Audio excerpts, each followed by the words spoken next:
गरियाबंद में नक्सली सरेंडर से जुड़ी हुई इस वक्त की बड़ी खबर मिल रही है। डीवीसी मेंबर बलदेव और अंजू सरेंडर करेंगे, ये बड़ी जानकारी। बलदेव अंजू के साथ 9 नक्सली आत्मसमर्पण करने वाले हैं। ये बड़ी जानकारी इस वक्त आपको दे रखे हैं। हथियार के साथ राजडीरा से ये नक्सली निकल चुके हैं और अब ये नक्सली आत्मसमर्पण करने वाले हैं। तो ये तस्वीरें हाथों में तिरंगा है, ये देखिए इनके हाथों में तिरंगा और हाथों में तिरंगा लेकर ये जो नक्सली हैं सरेंडर करने जा रहे हैं। साथ में विस्तार न्यूज आपको नजर आ रहा है। हमारे सहयोगी पुरुषोत्तम आपको नक्सलियों के साथ दिखाई दे रहे हैं और अब हाथों में उनके तिरंगा थमाकर अब वे लौट रहे हैं। पहले भी आपने देखा है कि किस तरह संविधान की कॉपी उनके हाथ में देकर और सरेंडर कराया गया है और अब हाथों में तिरंगा थमाकर ये सभी नक्सली सरेंडर कर रहे हैं। हालांकि ये कोई पहली बार नहीं है कि विस्तार न्यूज के माध्यम से ये नक्सली सरेंडर कर रहे हो। पहले भी विस्तार न्यूज के साथ आकर मुख्य धारा में ये नक्सली शामिल हुए हैं और अब आज एक बार फिर ये ऐतिहासिक तस्वीरें, ये सुपर एक्सक्लूसिव तस्वीरें और ये दर्शाती हैं कि कैसे शांति की राह पर नक्सलियों को लाने में हम भी महत्वपूर्ण भूमिका अदा कर रहे हैं। ये पुरुषोत्तम की तस्वीरें आपके सामने हैं। भगवान आपका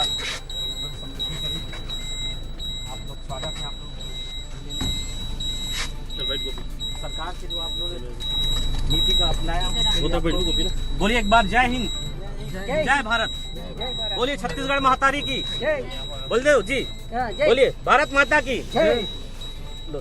तो सुना आपने, बलदेव भी वहां साथ में है और हाथों में तिरंगा लेकर ये सरेंडर होने जा रहा है। लेकिन इस दौरान हमारे सहयोगी उनके साथ मौजूद रहे। जब वे वापसी कर रहे हैं तो क्या उनके मन में है, किस तरह की तैयारियां हैं, एक रिपोर्ट आपको दिखाते हैं। जी बोलिए भारत माता की।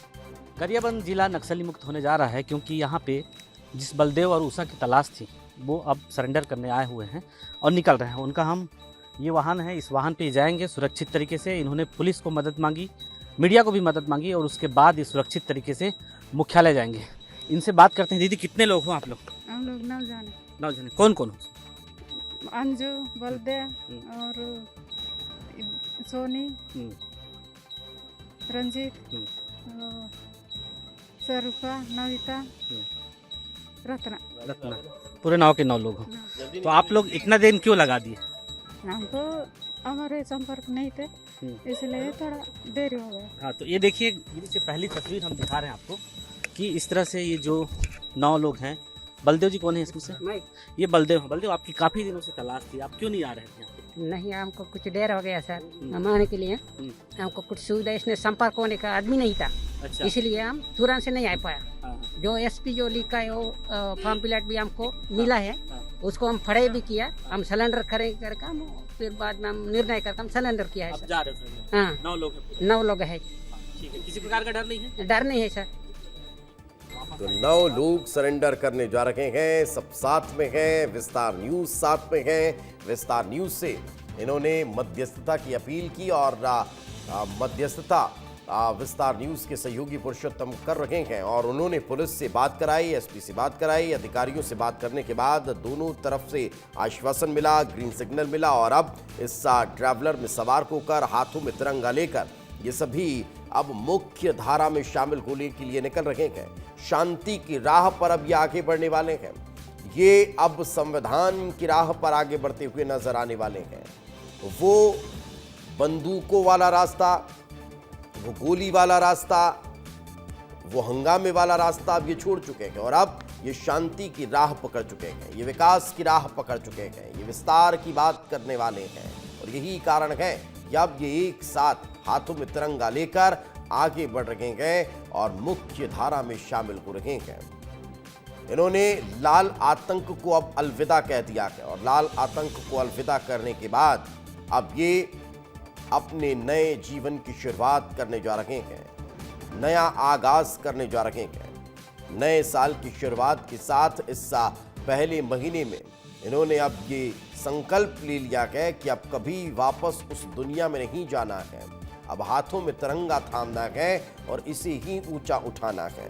इस वक्त हमारे सहयोगी पुरुषोत्तम हमारे साथ जुड़ चुके हैं। पुरुषोत्तम, एक बार फिर वो तस्वीरें दर्शकों के सामने हैं जिसका इंतजार बहुत लंबे समय से किया जा रहा था कि कैसे एक के बाद एक नक्सली सरेंडर कर रहे हैं। आज भी आप उनके साथ मौजूद हैं, हाथों में तिरंगा देते हुए नजर आ रहे हैं। अभी क्या प्रक्रियाएं रहने वाली है, अभी कहां पर हैं आप लोग? जी, निश्चित तौर पे ये हमारा कहना चाहिए, हमारे ऊपर विश्वास जताया गया था, इसी वजह से कि उनकी एग्जैक्ट लोकेशन पे हम पहुंच पाए थे। पिछले बार की तरह इस बार भी उन्हें कहीं ना कहीं थोड़ा भय ये था कि अगर समर्पण के दरमियान कहीं उन्हें किसी प्रकार का इनकाउंटर ना कर दिया जाए, इसलिए वो हमारी मौजूदगी चाहते थे। हम मौजूद थे, रास्ता में ही थे। जो राजा डेरा था, जो राजा डेरा की पहाड़ी थे, खास बात ये कि उसी पहाड़ी से नीचे उतरे हैं जहां पे 2 सीसी मेंबर समेत 20 से ज्यादा नक्सलियों को ढेर कर दिया गया था। लगातार जो है इनकाउंटर चल रहे थे, जिस दबाव बना हुआ था, जांच चल रही थी और इसके कारण से कहीं ना कहीं दबाव बना था। 2 दिन पहले ही नक्सलियों के जो परिजन है वो भी अपील जारी किए थे कि जो गरियाबंद, मैनपुर, नुआपाड़ा डिवीजन में जिन नक्सली सक्रिय हैं, उनके ऊषा के हुए, बलदेव के, अंजू के, इस तरह के 3-4 परिवार के लोगों ने अपील जारी किया था। तो कहीं ना कहीं चौतरफा दबाव रहा है और ये 9 नक्सली जो है बड़े नेताओं के चले जाने के बाद, जो बलदेव जो डीसीबी मेंबर है जिसके ऊपर 8 लाख का इनामी है, इसी के निर्देश पे ये पूरा मॉनिटरिंग कर रहा था और इसी के निर्देश पे चल रहा था सारा चीज। लेकिन वो बलदेव, अंजू अपने 9 साथियों के साथ हथियार लैस होकर जो है आज समर्पण के लिए निकले हुए हैं। अभी रास्ते में है, थोड़ी देर के बाद वो गरियाबंद मुख्यालय पहुंच जाएंगे जहां अधिकारियों से उनकी मुलाकात होगी। उसके बाद प्रेस मीट जारी किया जा सकता है। लेकिन सबसे बड़ी खास बात यही रही कि ये 9 नक्सली जो गरियाबंद की सीमाओं पे, सरहद इलाके में थे, तो कहीं ना कहीं इनके सरेंडर के बाद हो सकता है 26 जनवरी को ये बड़ा ऐलान कर दिया जाए कि गरियाबंद जो है नक्सल मुक्त हो गया है। बिल्कुल, यही ये बड़ी बात कि गरियाबंद के नक्सल मुक्त होने की दिशा में ये बहुत महत्वपूर्ण और बहुत बड़ा कदम है। फिलहाल बहुत बहुत शुक्रिया पुरुषोत्तम इस तमाम जानकारी के लिए हमारे साथ चर्चा में जुड़ने के लिए।